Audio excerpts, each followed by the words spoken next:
So I have Tiffany and Megan here, and we are going to be talking about how AAC consultants can support school SLPs. I am super excited about this topic.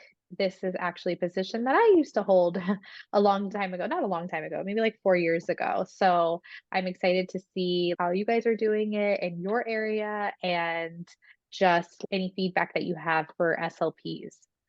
So, since this is approved for ASHA CEUs, here are our outcomes today. We are going to describe effective strategies for supporting school SLPs in a large district, which you both come from a very large district. List various topics discussed and covered during support hours with an AAC specialist. Discuss helpful feedback received from new SLPs in the context of AAC support, and identify at least 2 areas where ongoing support is essential based on observed needs within the community. And here's our agenda for today. So we're going to start with some introductions and backgrounds, and then we'll get into effective strategies for supporting SLPs in a large district. Then topics discussed and covered during support hours, helpful feedback received from new SLPs in the context of AAC support, areas where ongoing support is essential based on observed needs in the community, and then we'll wrap up with our references and closing remarks.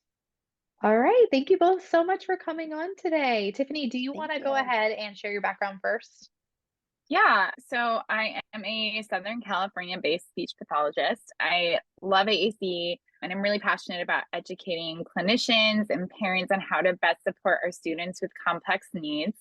I currently work in the school setting as an AAC consultant and a speech pathologist, and I presented at various conferences and am currently also the professor at the remote master's program at California State Northridge, and I'm teaching the AAC course for that school.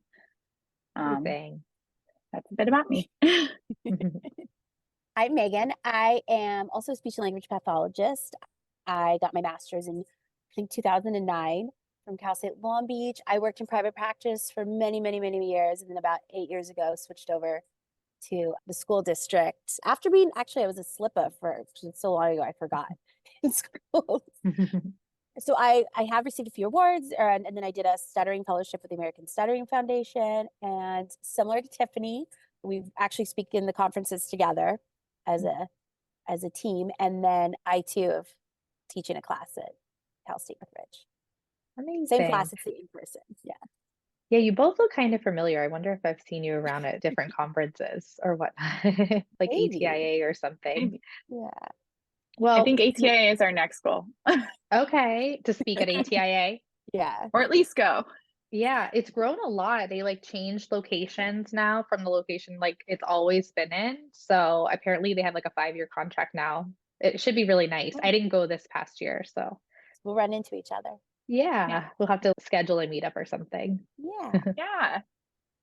Well, really briefly, I also have a passion for AAC and literacy. I've had the opportunity to present at local and national conferences. I've also co-authored the Lou Knows What to Do book series and recently became an NLA trained clinician to more effectively support Gestalt language processors.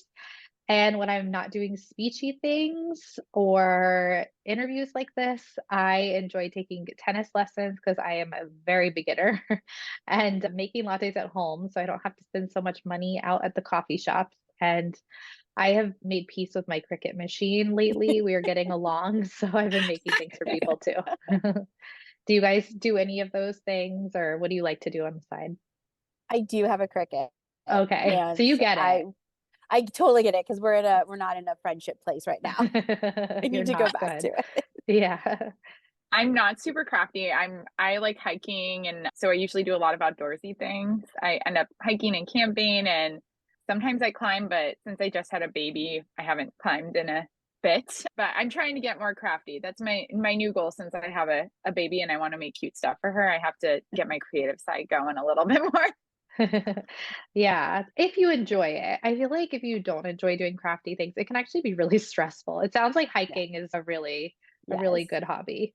So since this is approved for ASHA CEUs, we'll go ahead and introduce our financial disclosure. I can go first. I have ownership interest in Speechy Side Up LLC and Tassel Learning LLC. I'm also an affiliate for Simple Practice and Meaningful Speech, as well as a member of ASHA. Tiffany, Megan, whoever would like to go first. So my financial relationships are that I'm employed at California State Northridge and Los Angeles Unified School District. And then my non-financial disclosures is that I'm a member of ASHA and a member of SIG 12. I'm also employed by California State Northridge and Los Angeles Unified School District, and then I'm an ASHA member. Awesome. Thank you both. All right, so let's dive right in. Let's talk about how can AAC consultants support SLPs within a large district, and what do you define as a large district? Well, our school district is quite large, so I think it's a little bit larger than like what you would call a normal large school district. We have over 10,000 teachers or something. Like, I know we have our numbers in our presentation. Just alone with speech, I think we have over 600 speech therapists. Wow. It's over 700 now this year. Yeah, Oh we have my over goodness. 700 speech therapists and SLPs.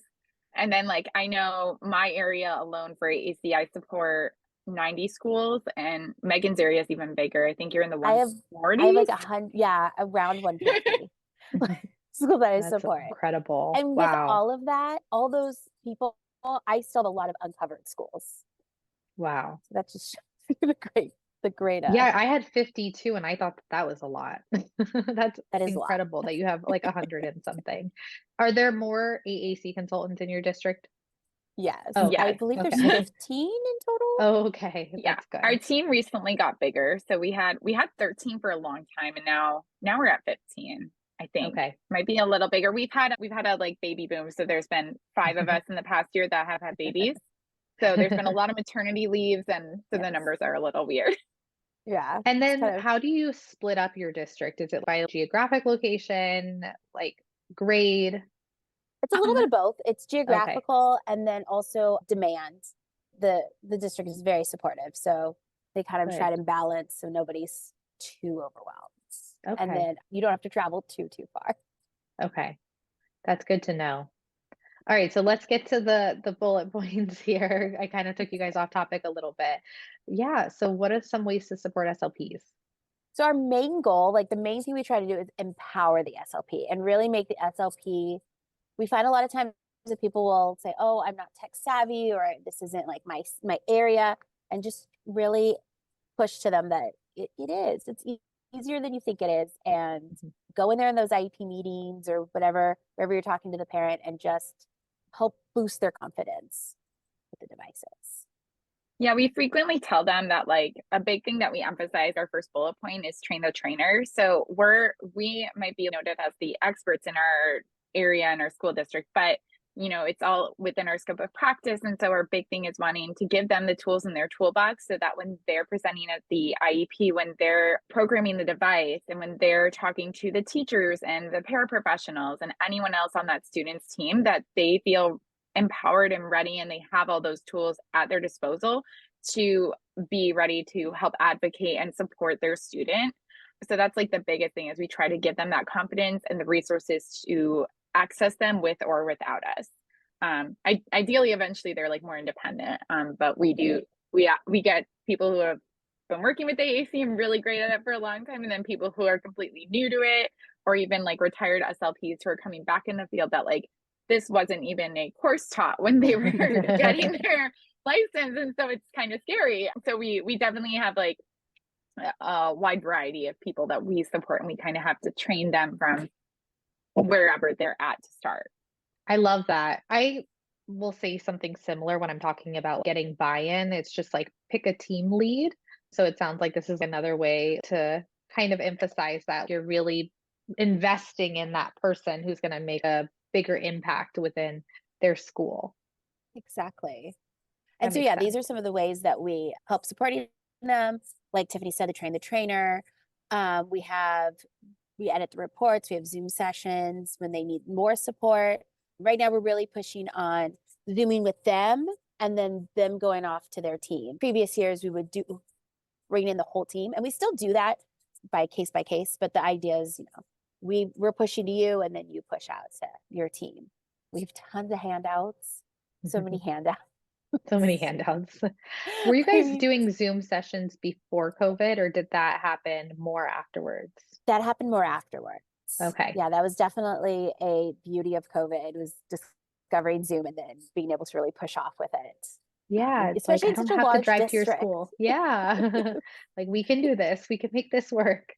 And I That's good. found that training the devices to the SLPs has been a lot easier because we're not hovered over one person's device or a couple Mhm. devices. Like we can just pull it up, share the screen, and even the parents, it all seems to be just a little bit easier and more natural.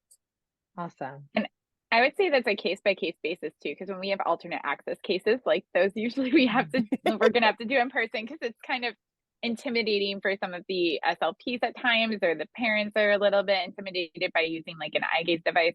So making them feel more comfortable about navigating it in person and showing them, how it's used, or even like having them use it for a second is really helpful. We can't necessarily do that on Zoom. Yeah, that True. makes sense. Like who's setting up the mount and Yeah. like doing all of the techie stuff.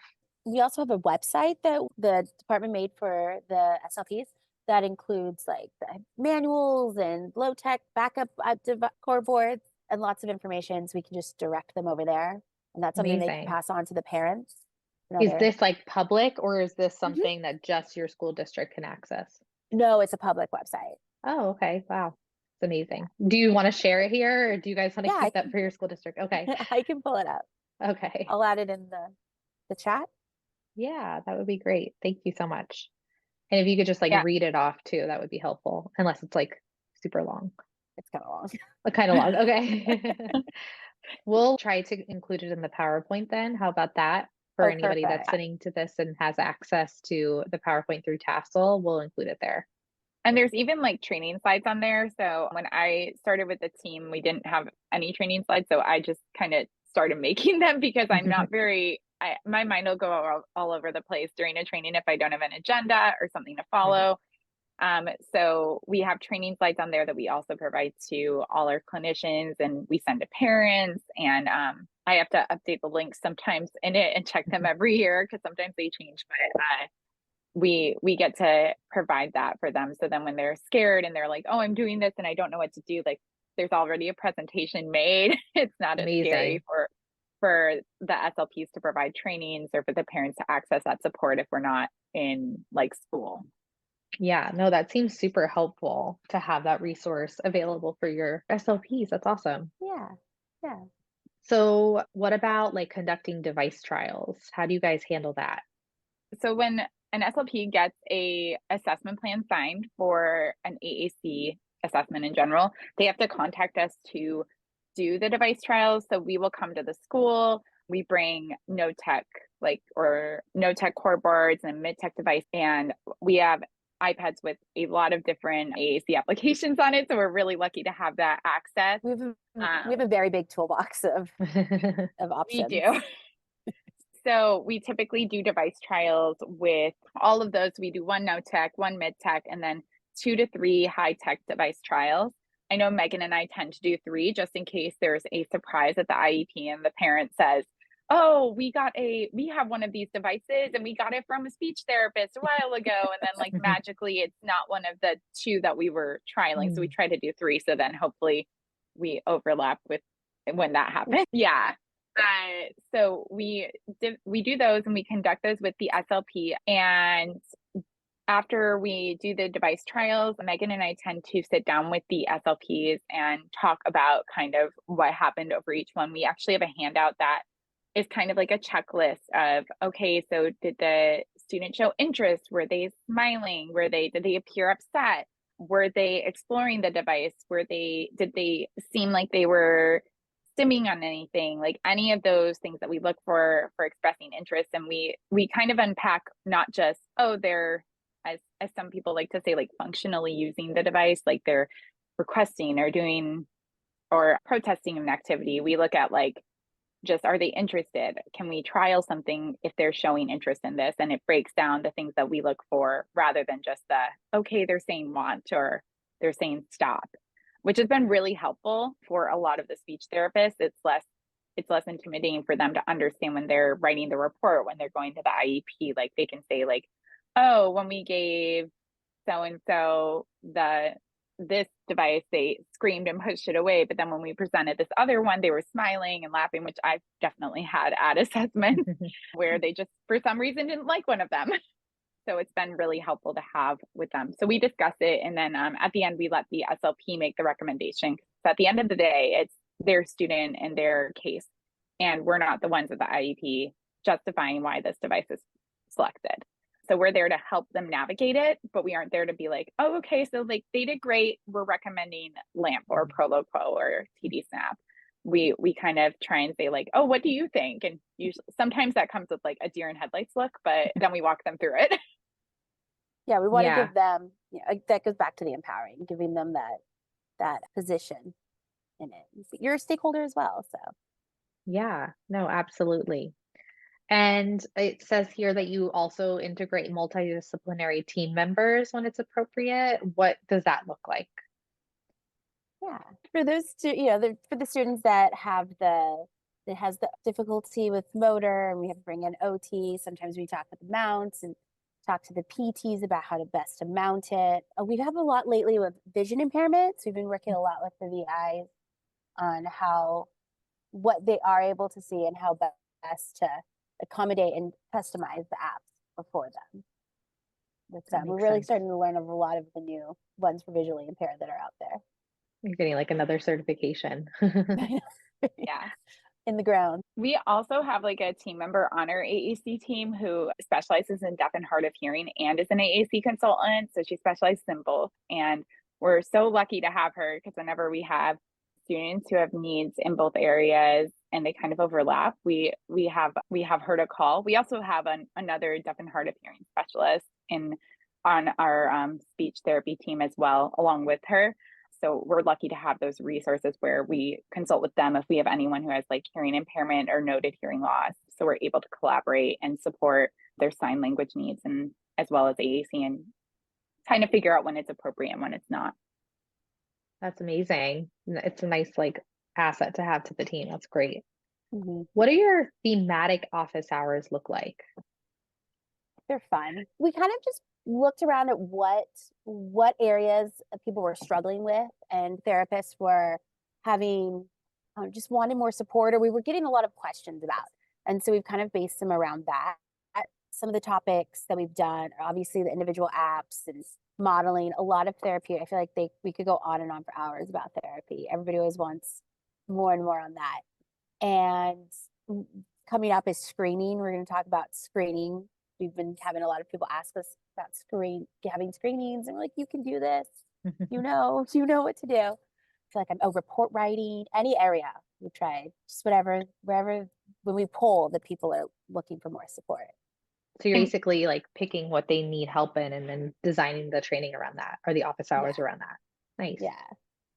Yeah. And we had office hours before we decided to go with a thematic like kind of idea.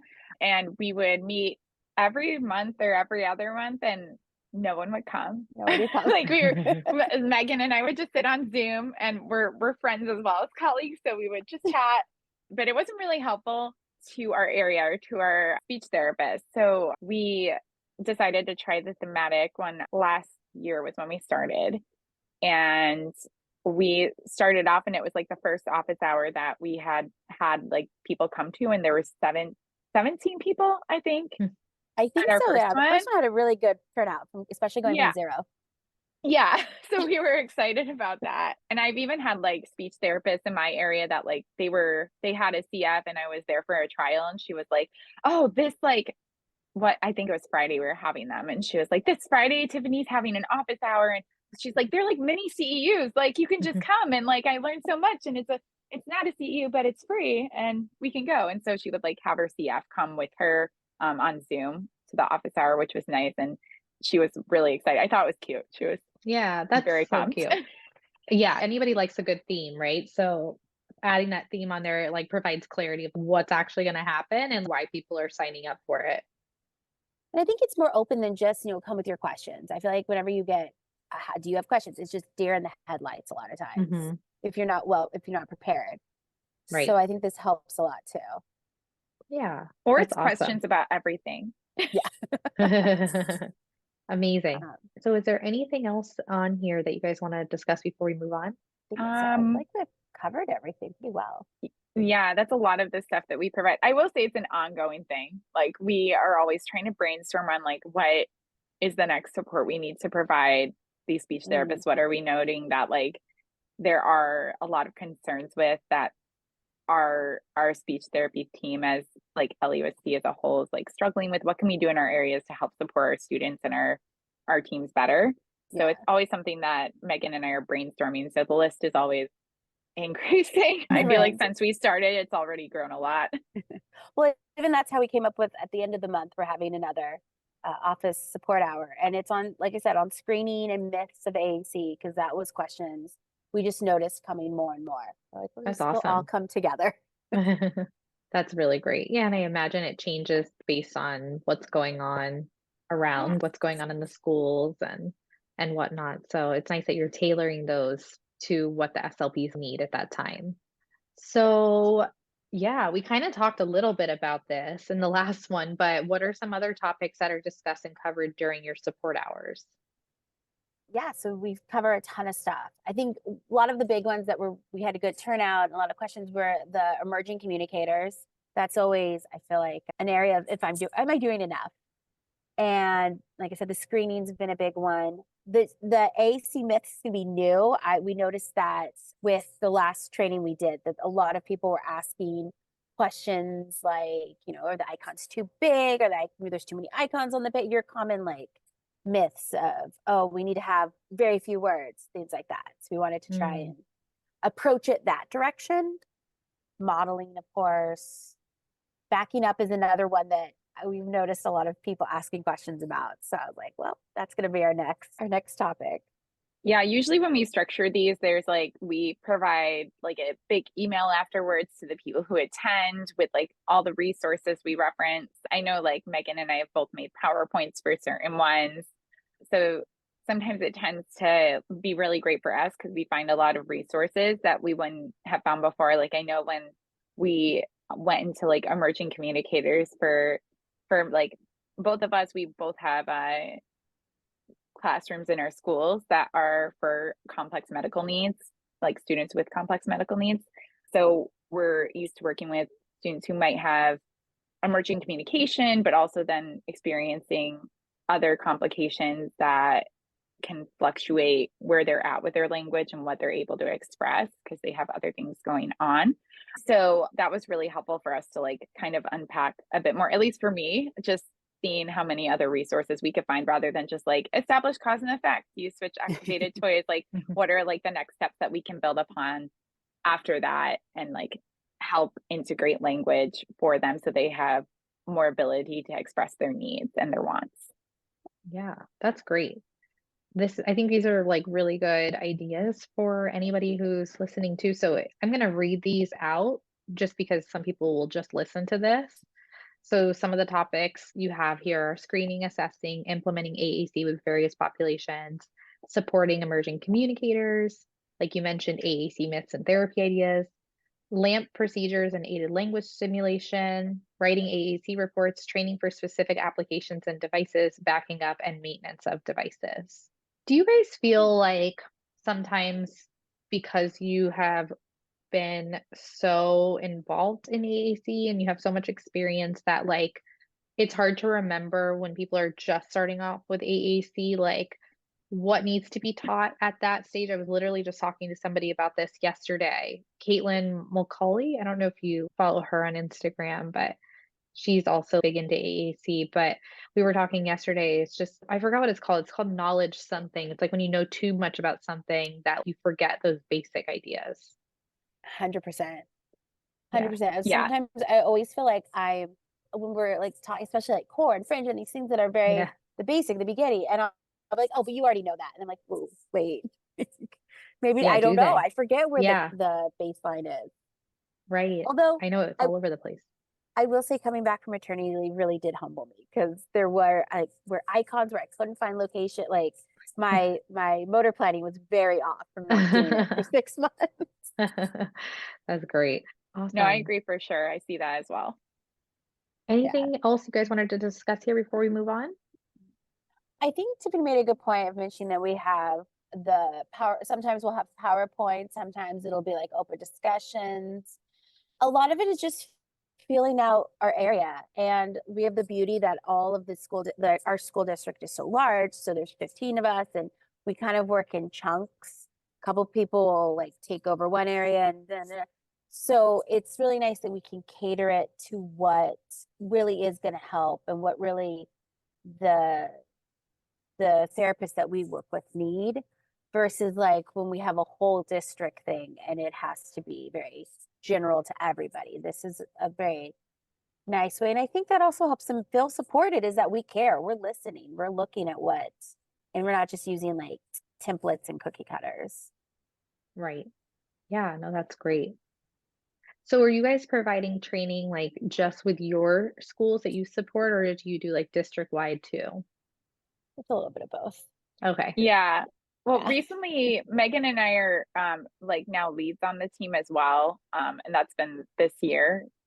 So we also are like now training the new AAC consultants for our district and then supporting them when they have cases, or like we both get consulted with a lot of the alternate access cases or students who have BI needs, just any student who's not like direct selection or like, I'm touching the device with their hand or their finger. A lot of the other cases we get consulted on now, I would say. So I when we first started this, I was newer to the team, so I definitely wasn't doing anything in other areas. I did one training with another not training, but another office hour with another AAC consultant team because Megan and I have been doing them for a bit, but that was like the only instance and when I started. But Megan's been on the team longer than me, so she has more experience with that. Yeah, but we started this and like we said before, nobody was showing up. And then Tiffany joined and I was like, we gotta look at something here. We gotta fix this. We definitely also take the approach of ask for forgiveness. So we just start doing things and then tell other people like, oh, this is what we're doing. You should do it too. Right. Yeah. If it's not working, we won't mention it, but if it is, we'll let them Right. know later. Yeah. No, that's good, especially in the school system. I feel like if you ask first, you're usually going to get a long wait or a no or something. So it's sometimes better to just kind of move forward and then see what the repercussions are. And be like, look at the beautiful data and all the people that are feeling supported. Right. Well, and you're helping people. It's not like you're Yeah. doing anything that's going to be like hurtful. You're actually doing things that are going to make a positive change. Exactly. And our like specialist was aware of all of these. Like when we started our office hours, she like sent out the emails for us to like tell a lot of the areas. So like the people that were, because we have kind of like how you have a special education coordinators, our district's broken up a little bit more just because it's so large. So our coordinators, in a sense, were in the loop on like what we were doing in general, but we never really got. But everyone was pretty happy we were giving the support in like as a whole. Yeah, I'm sure. Why not? And they have so many other things on their plate. Like, yeah, but Exactly. you'd be surprised. So I'd love to hear like the feedback that you guys have received from your newer SLPs in the context of AAC support. So when we started our office hours, we would finish them and be like, so how do we think that went? And we kind of brainstorm ourselves. So actually a little bit into doing them, we started doing a Google form response that was like voluntary if they wanted to fill it out to let us know, like, was this helpful? What can we do to improve? Like, was it not helpful? What did you like? What you didn't like? And so we got a lot of our references from their responses and they were all anonymous. So there's no one that we know that wrote certain things, but a lot of like, I can kind of read from the slides in case, because people will be listening as well. So like they wanted ideas on activities to do for pushing in to the whole classroom and activities for a small group. And I noticed that a lot of my like clinicians in my area, they really struggle with like, I have so many students with AAC and like I can't model for all of them. My caseload is huge. This is so hard. And so, a lot of it is like telling them they can do whole classroom sessions and like integrating the paraprofessionals into their therapy sessions and making sure that there's modeling happening for those classrooms. And it can be facilitated in a way that creates more naturalistic learning for the student in an environment that they can carry it over in, because if we pull them out and bring them to therapy, they're in a room for 30 minutes a week or maybe an hour a week. So it isn't necessarily as effective as like talking to them and coaching them through having these large group sessions within the classroom while integrating all those people who are already a part of their support team. So trying to help like kind of jump over that barrier and get on board with that can be really intimidating, especially if an SLP hasn't had experience with a lot of devices. They could have 3 different applications or 3 different devices and then some mid-tech devices in the classroom, and that's intimidating. So like not only planning for training, but planning on how to train all these other people on the student's team on how to use this for these lessons can be really hard. So I would say that that's one of the big things that I feel like we could delve into like way more frequently to help help support our areas. I feel like we could do treatment every week and they'd still want more and more because that's what you do, and you just need ideas. And I found these great videos on YouTube of group therapy with the devices, and you're watching the SLP and the teacher model on everybody's device. And I'm just like, and I think it helps to see other people doing the exact same thing you're doing. So Right. you're not alone. Yeah, that makes sense. So you'll send out like videos of yourselves in therapy, a Google Doc with resources listed, a beginner's guide to how to do AAC if you have no previous exposure, which is probably good. It's based on what we just talked about, right? Where people who are just coming in like need to know what is core vocabulary, what is fringe vocabulary, what is modeling. So that's super helpful. That's our next project. Yeah, the beginner's guide was actually something we talked about on the phone last week this week when we were talking about this. We were like, oh yeah, we should make a beginner's guide for the SLPs that we work with. That would probably be helpful. Yeah. I have a device. Now what? Yeah. Yeah, exactly. That's awesome. So these are some other topic suggestions that people have given you as well. Okay. Yes. Do you want to talk about those? Yeah, Gestalt, of course, that's, it's huge and getting bigger and bigger. Now they're understanding more of it with AAC, how to incorporate that. Of course, like we said, always is the classroom-based activities, therapy ideas, especially with the different communicators. I think, elementary school, it's just like everything with speech. I feel like elementary school, we push a lot, but tend to forgetting the other guys. And so going to the advanced stages in communication and the older kids, how to incorporate it. And then, another suggestion we had gotten was along the lines of the beginner's book was quick flow charts to kind of help. I'm a visual learner, so I totally understand wanting to just be able to look at a picture and get the information absorbed in that way. And then I noticed on here it says PALS, that's our preschool program. So when you're reading the slide, different grade levels or preschool versus high school in different severities, just trying to touch base with all those and ideas. Yeah. So what is the flow chart idea? What do you think they're getting at with that? I think it's more of like, okay, so the student is able to do, I almost am like thinking of it using the communication matrix. Like, okay, so when I look at my communication matrix, that might be kind of intimidating for some of our speech therapists to unpack or some of the parents to look at. I look at it and I'm like, oh, okay. So like, I know that they are able to express discomfort. That's fabulous. Now let's have them express that they don't like something, or I'm very big on protesting. That's always what I tell the therapists in my area. I'm like, they need to be able to say no and stop. Now you have a child, so wait till yours is 3. I know.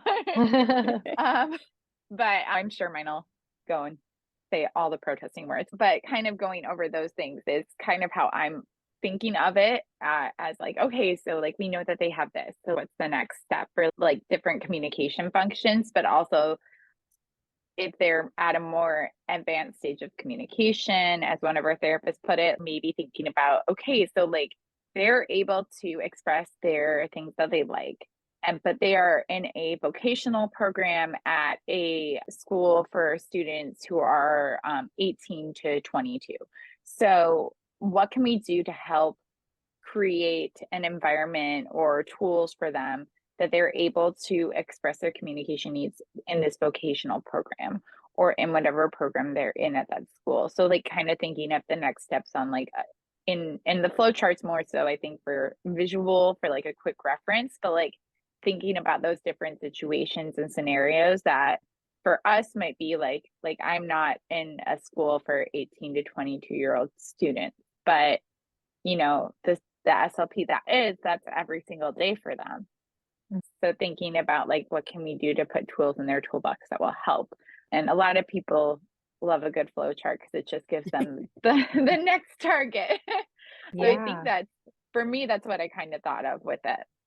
And I think seeing stuff Awesome. in writing and seeing, even if it's a thing you're doing every single day, I think that empowers them too. Of seeing it in writing, be like, oh, I'm not totally in left field. I'm on the right track. I'm where I should be.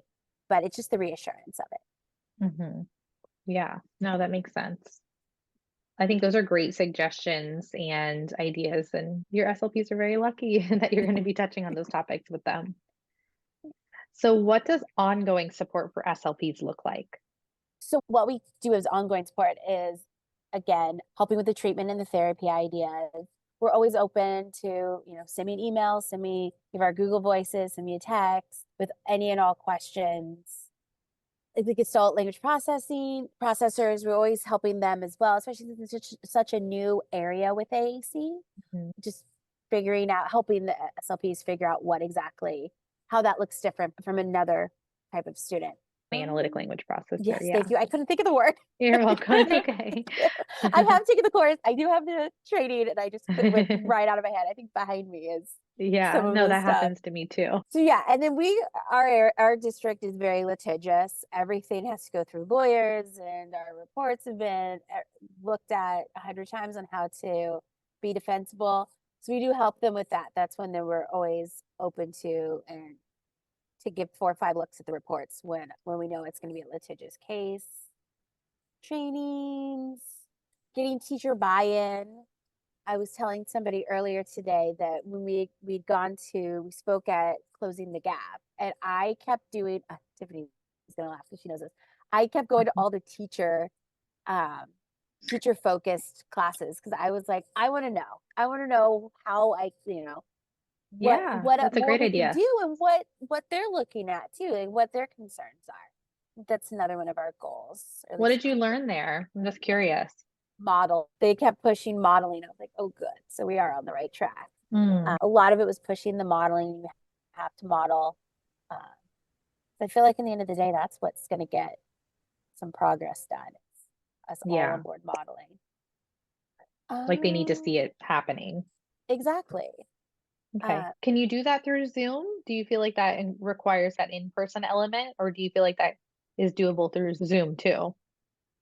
In the past, I've done it through Zoom. What about you, Tiffany? I mean, I've done a lot of modeling training through Zoom, but like I know at my own site, I have to like physically put the device in a lot of the teachers' hands when they're nervous. And I'm like, hey, here you go. We're going to look for these words and then let them explore. And this is what we're targeting. This is kind of like the words you can pick. And here's where exactly they are. So like then they're less kind of scared to touch it.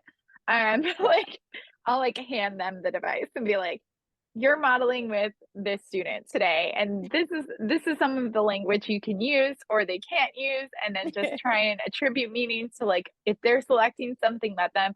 And I specifically am working with our medically complex cases at my school, so I some of the time our students explore, but a lot of it is modeling for them.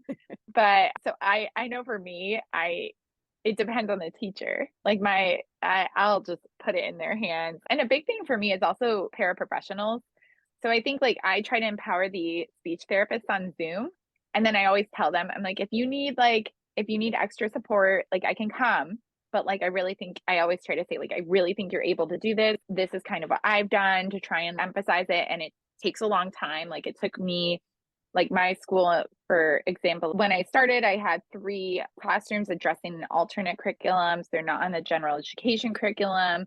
And we had one student with a device. And now that I've been there for 4 years, we've had some students leave my school. So we've had more devices, but like right now, I think we have somewhere between 7 or 9 devices at my school. I don't know, because I've been out and I know that I at least recommended 2, and I don't know if the IEPs have been signed. So, but there's been a bigger increase, but getting those teachers kind of on board with like, oh, there's no devices in my classroom and I'm just working on what the curriculum is that our department has given me, compared to like, okay, now the speech therapist is coming in with a bunch of iPads and then a bunch of buttons, and like she's asking where all these other things are that I could have in my classroom. It can be really intimidating. So just like making sure you're meeting the teacher where they're at and building on that relationship also is really helpful. So I kind of try to coach the SLPs that are struggling with that in my area to do those things. But typically I do it on Zoom to talk to the speech therapist, and then it's a case by case basis if they need me to come in. Frequently they don't, though. Frequently they can go through like talking to me about it. And sometimes it's venting, but sometimes it's talking. A therapist for the therapist.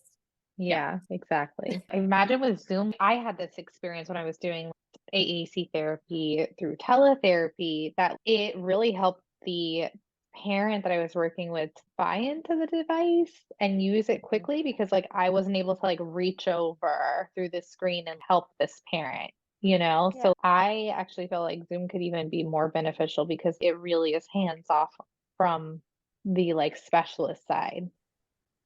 Sure. I mean, I think it becomes so it's so easy for us, and even Yeah. all the SLPs as well. You get so into the modeling, and I did an assessment this morning, and I was just going, and all day I told the SLP I could have been here all day just chatting with this kid back and forth. It's just so second nature. So the Zoom does help you have to be hands off a little bit and Yeah. have them learn through experience. Yeah, exactly. And But we've noticed that with training too. When we would like get consulted to train, it's so second nature for Megan and myself to train on AAC devices that even though we're like, they're the leaders, we'd be like, okay, but this is how you do it. And we go over everything because we knew everything off the top of our heads. So like really emphasizing that they're the leaders has been something like that conscientiously, like we have to try and shift to, because they still weren't, like a lot of our therapists still were not comfortable leading those trainings. And then the parents sometimes would be like, well, I need to talk to the AAC consultant because they're the expert. And we're like, but we don't know your child. Like we don't know your child or your adult. We've only seen them for 30 minutes or an hour a couple months ago. Like we're not the person you need to do most.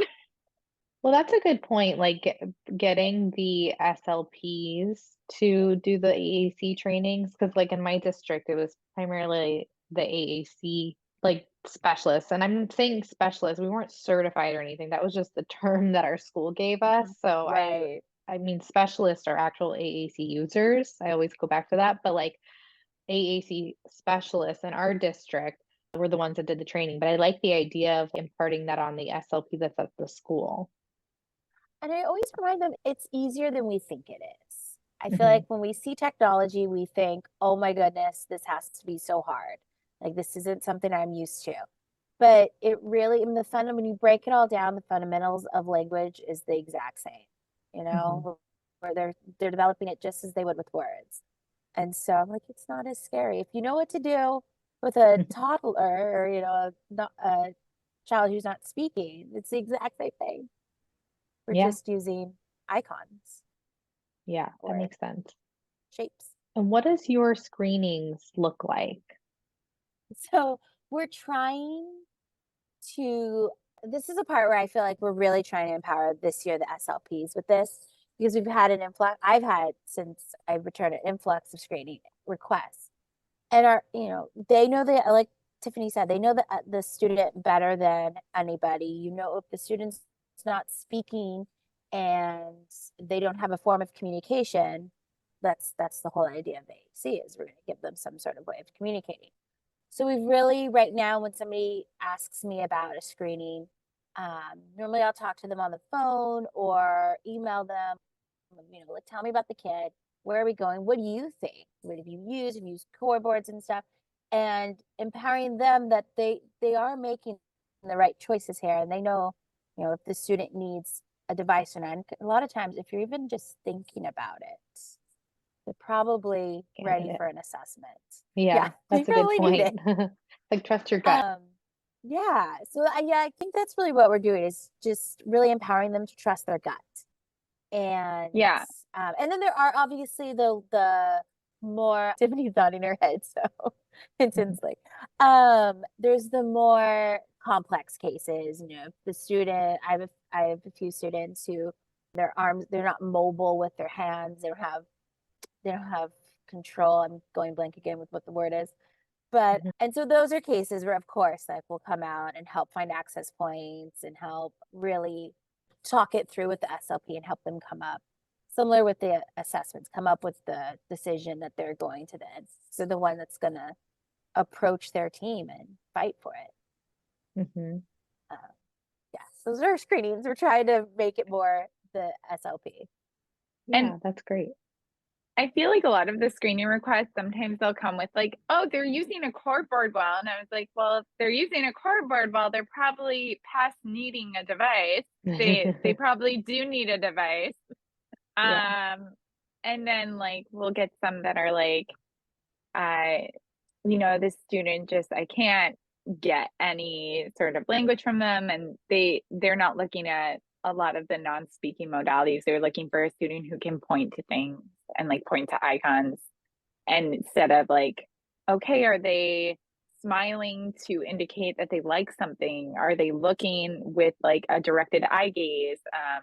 Things like that like they don't necessarily unpack. And we do really have a great document that's provided from our district that we sometimes will give to our speech therapists, that it's called like an observation of communicative competence. And it covers a lot of the things that it kind of overlaps with like the communication matrix ideas of like, are they looking at things? Are they smiling when they're excited about something? Like a lot of those non-speaking cues that we look for to express their interests and indicate their preferences, a lot of the times it's just they haven't quite unpacked their students in those perspectives. So sometimes I quiz them on that too when we're on the phone, or I ask them to fill out that checklist. I'm like, hey, can I look at that? I know that also Proloquo has like an AAC finders checklist that I've used before, but I haven't used that one in a while since we have the checklist from our district and it's a bit more robust. I've also lately been getting a lot of, I think, just knowing that any person having difficulty communicating is a AAC candidate. I'll have a lot of SLPs ask me about students that are unintelligible, and it's just articulation is just such a difficulty for them, or they're verbal but we don't understand what they're saying. They too are great candidates for AAC, and I think so just walking it through that's okay, and yes, we can do an assessment on anybody who's got difficulty with communication. Yeah. No, I think like you were saying, like if you're even considering it, it's probably just a good idea to go through the screening. It's kind of like what we tell parents in early intervention, like it doesn't hurt. Yeah. So same thing I think applies here. And I probably breaking down that myth too, that having a device will hinder your expressive language. Yes, you need your beginner's guide. I feel like that's going to be helpful for so many people. Gotta get started. Yeah. Yeah. So what do you feel like are some musts to get buy-in from classroom staff? I think my first thought is always how to incorporate it into their day and easily incorporate it. You must not have them to add more to the day, but incorporate it into the day, kind of a deal. Yeah, it's a great tip. Yeah, and I like to always emphasize to get buy-in, I'm always like, repetition's great. Like if you want to keep up modeling, like just pick 3 words on this communication board, and when you are ready to add in more, like, let's add in more. And so I usually with my teachers, I'll like emphasize like you slowly learn the devices. You're not going to learn it all at once. You slowly learn a communication board when it's set out in front of you. You're not going to know every single like icon or word right off the bat. And so I think like making sure that they don't have to feel like they know immediately where to find like giraffe on a device or immediately where like put is on a communication board.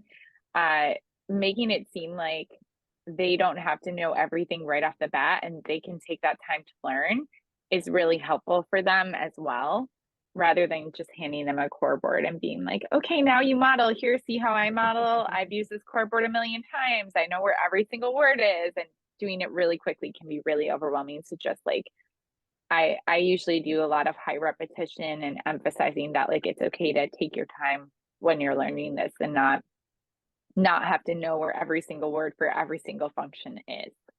So. And then you can't break it. I mean, you can break it obviously, but there's really nothing you can do wrong. Like, if you delete the app, we can bring it back. Or if you delete an icon, you probably can bring the icon back. The only wrong way of using it is not using it. I like that one. The only wrong way of using it is not. That's really good.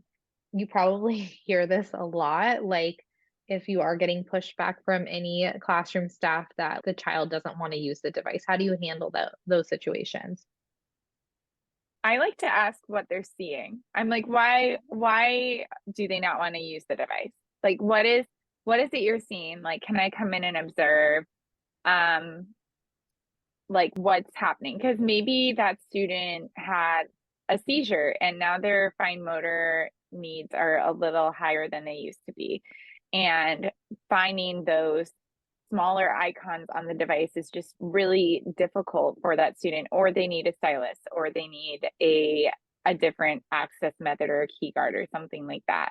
Maybe there's something that we're not seeing that they see, or maybe there's a specific time of day that they don't want the device in front of them. And so I'll tell them, I'm like, if they don't want the device right in front of them, teach them how to say that like they want it moved a little bit and then bring it back to them when they're like when they want it. But it's all about when on their terms, not the teacher's terms. Right. This device is not working. Like it's about the AAC users terms. Because I do have students that like almost they want like a break of it being right in front of their face. And it's on a mount on their wheelchair and they're just like, I need a second. So for them, I modeled like off so we can take it off. And that was something that we really emphasized. But before that, student would model on their device and they would scream. And yeah, it does seem like they don't want to use it. So I like to figure out what they're seeing rather than right off the bat being like, well, they use it in therapy. Great with me. Like they're not, I don't get why it's not working in class. So I feel like that's my way. 2 ways too. What are they seeing? Like what is the SLP seeing? And then what's like physically physically the student seeing on the device? Like is the device only 5 icons or what's the context that it's being implemented in? Is it work? Yeah. I also suggest just laying off and modeling without expectation.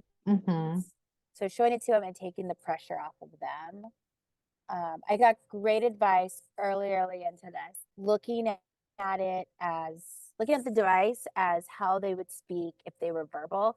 So if they're not speaking, maybe they're just a person who needs needs a break and she's like, I don't want to talk right now. I'm kind of seeing like with my daughter right now, we had her in Mandarin lessons for a long time, like 6 months, and then now she's doing Spanish lessons and I speak a little bit of Spanish. So I'll try to model for her and then she'll be like, Mom, stop. And my 3-year-old. And I'm in trouble.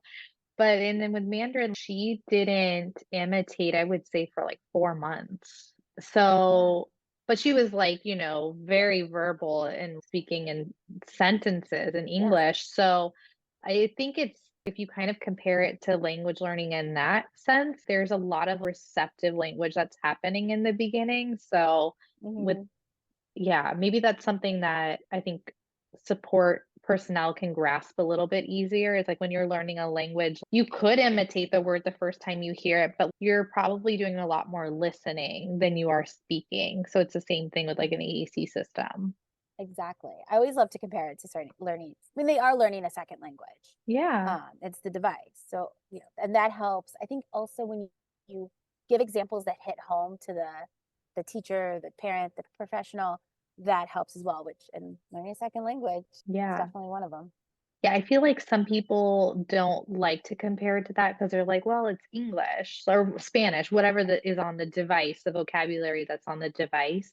But like the process is very similar, right? Mhm. You're learning a new 100%. symbol system. Isn't that like what language is like a symbol system? That's like I think what I have to go back to early textbooks. But now I'm getting curious. I feel like I'm thinking like, deeper into this than I probably should be. But it's like such a problem in our field. And I'm just like, how come we have not figured this out yet? You know? Right. I feel like we're getting closer. Yeah, But, definitely. I also feel like a lot of teachers think of like successful AAC as like the students who are actively like able to use their device to speak in like 3 words or like 3 icons. But like they sometimes don't realize that there's a whole journey to get to that point.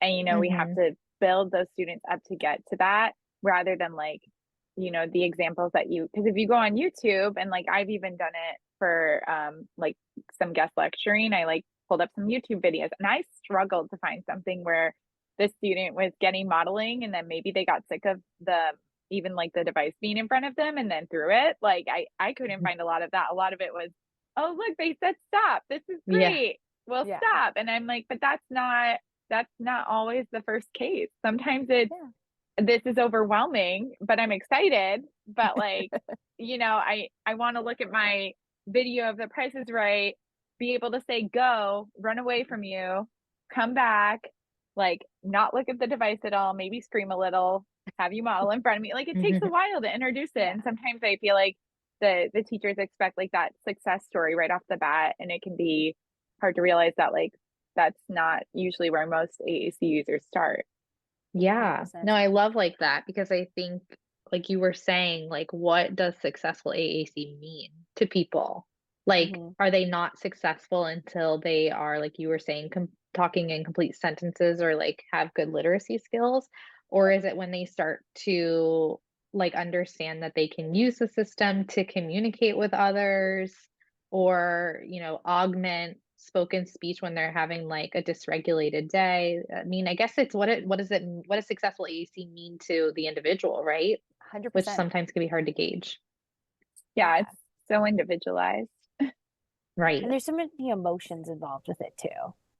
Yeah. You get this and you're like, oh, this is gonna make everything Solve better. it, yeah. But we're still like Tiffany said, we're still on a journey, and the journey literally has just begun. Yeah. Yeah. Great points. So you guys shared some helpful resources here. Do you want to read them off? Yeah, we got the Practical AAC blog, Project Core by UNC Chapel Hill, Tar Heel Reader, Tar Heel Games. One of my favorites is I love using the AAC apps company, their YouTube channels. They'll have like really good resources and I'll just send those out to people. Learning Journey, AAC focused podcasts like this one. What else? Or just podcasts? Right. Yeah, We've got Rachel Madel and Chris Bouguet's what I can't even talking with tech. There we go. Yeah. Which one? Yeah. There's not a whole lot, but and he has AT tips too. I haven't listened to that one. Have you guys listened to that one? Yeah, Talking with Tech, I've listened. Okay. Yeah, he has another one called AT tips, I think. Oh, Yeah. I think that's how it started, and then Rachel invited him on to hers. That makes But I sense. could be wrong. I could be totally wrong. That's awesome though. If that Like over here yeah, making up stuff. I know he has another podcast though, for sure. that's awesome. Well, you shared a lot of references here, including some from Chris Bouguet. So this is super helpful. Thank you for sharing this. If anybody wants to see this and they're part of the Tassel platform, they can check out all the references that we talked about today. This has been amazing. Where can everybody find and connect with you guys? So my email is TM Pierangelo. It's long, but we decided to start an Instagram, so it's not really started. We came up with like the username this morning, I think. So Amazing. we're just and follower, and it's me. yeah. So that one's AAC Me Up. Since we've been kind of in this world for a little bit and we've been doing a bit more speaking, so we decided to start one. But that would be the best place. But yeah. Great. Thank you both so much. This was super helpful. I think it gives SLPs a lot to think about and how they can, encourage more collaboration in the schools and buy-in. So thank you again. Thank you. Thank you. Fun.